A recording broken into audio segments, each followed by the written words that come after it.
ஏசிக்குள் பதுங்கியிருந்து 3 பாம்புகள் கடலூர் அருகே பரபரப்பு.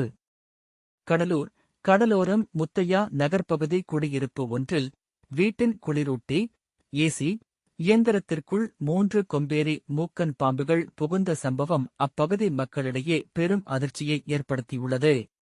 குறிப்பிட்ட அந்த வீட்டில் இரவு நேரங்களில் ஏசி இயந்திரத்தில் இருந்து விசித்திரமான சத்தங்கள் கேட்டுள்ளன.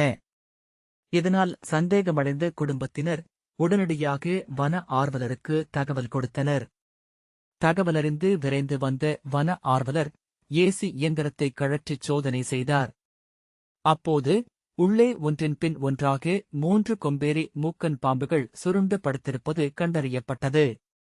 இதையடுத்து அந்த பாம்புகள் அனைத்தும் பத்திரமாக மீட்கப்பட்டு பாதுகாப்பான இடத்திற்கு கொண்டு செல்லப்பட்டன. வன ஆர்வலரின் எச்சரிக்கை ஆலோசனை: கோடை காலத்தில் நிலவும் கடுமையான வெயிலில் இருந்து தப்பிக்க குளிர்ச்சியான இடங்களை தேடி பாம்புகள் குடியிருப்பு பகுதிக்குள் வருவது இயல்பான ஒன்றுதான். பொதுமக்கள் தங்கள் வீட்டு ஏசி இயந்திரங்களின் வெளிப்புற குழாய்கள் மற்றும் நுழைவு வழிகளை ஏசி அவுட்டர் யூனிட் ஹோல்ஸ் ஏதேனும் வலை அல்லது மூடிக்கொண்டு முழுமையாக அடைத்து வைத்தால் இதுபோன்ற ஆபத்தான சம்பவங்களை தவிர்க்கலாம். இச்சம்பவத்தால் அந்த பகுதியில் சிறிது நேரம் பரபரப்பு நிலவியது.